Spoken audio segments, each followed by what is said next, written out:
அனைவருக்கும் வணக்கம். எனது பெயர் பிரேம்நாத். நானும் உங்களை போலவே ஏதாவது ஒரு விஷயத்தில் சாதிக்கணும் அப்படிங்கிற ஒரு பெரிய ஒரு எதிர்பார்ப்போட மலையகத்தில் பிறந்து மலையகத்தில் வளர்ந்து இப்போது மலையகத்திலே நான் வாழ்ந்து கொண்டு இருக்கிறேன். எல்லாரையும் போலவே எனக்கும் நிறைய எதிர்பார்ப்புகள் இருக்குது.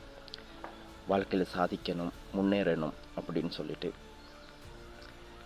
எவ்வளோ தான் நாம் கஷ்டப்பட்டு உழைச்சாலும் நம்மளால் ஒரு குறிப்பிட்ட ஒரு எல்லைக்கு அப்பால் நம்மளால் போக முடியாத ஒரு சூழ்நிலையில் நாம் இப்போ இருக்கிறோம்.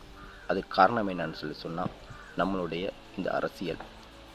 இது சாதாரணமாக அரசியல் தானே அப்படின்னு சொல்லிட்டு நம்மளால் கடந்து போயிட முடியாது.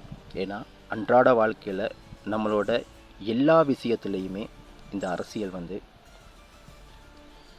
ஒரு அங்கமாக இருக்குது.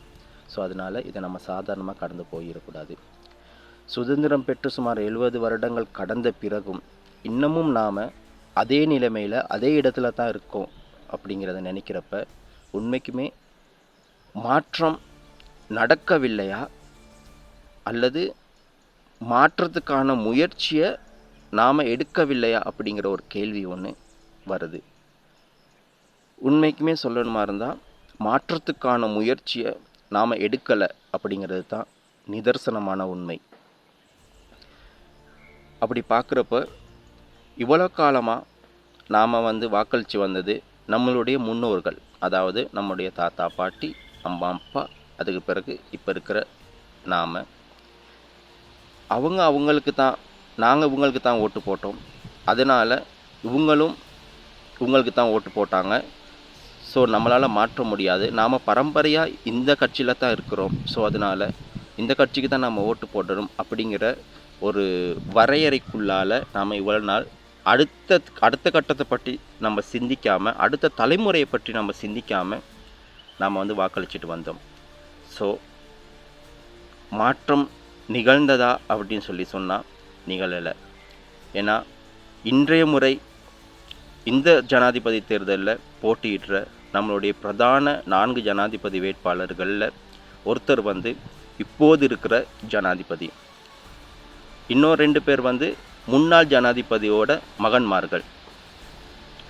இத்தனை வருஷமாக இவர்களால் செய்ய முடியாத இந்த விஷயத்தை, இந்த மாற்றத்தை இதற்கு பிறகு செய்வார்களா அப்படிங்கிற ஒரு சந்தேகம் நமக்கு இருக்குது. ஏன்னா நிச்சயமாக அப்படி ஒரு மாற்றம் இதற்கு பிறகு நடக்காது. ஸோ இந்த முறை நாம் சிந்தித்து செயல்பட்டு மாற்று சிந்தனையோடு ஒரு முடிவை எடுக்கலாம் அப்படின்னு சொல்லிட்டு நான் நினச்சிருக்கேன். ஸோ உங்களோட எதிர்காலத்துக்காகவும் சரி, எங்களோட பிள்ளைகளோட எதிர்காலத்துக்காகவும் சரி, இதற்கு பிறகு நாம் சிந்தித்து செயல்பட வேண்டிய ஒரு கட்டாயத்துக்கு நாம் ஆளாகி இருக்கிறோம். எனவே தயவு செய்து மலையக இளைஞர் யுவதிகளுக்கு நான் சொல்கிறது என்னன்னு சொன்னால், நம்மளுடைய எதிர்காலத்துக்காக, நம்மளுடைய பிள்ளைகளோட எதிர்காலத்துக்காக இதற்கு பிறகும் நாம் இப்படி இருக்க முடியாது.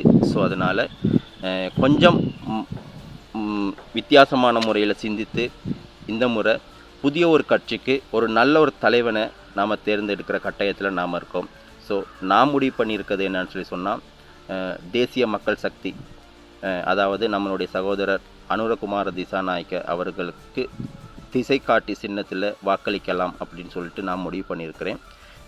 என்னுடைய நிறைய நண்பர்களும் அதே முடிவில் தான் இருக்கிறாங்க. நீங்களும் அதே மாதிரி ஒரு முடிவு எடுத்து அதற்கான ஆதரவை தெரிவிக்கணும் அப்படின்னு சொல்லிட்டு நான் கேட்டுக்கொள்கிறேன். சிந்திப்போம், செயல்படுவோம். நன்றி.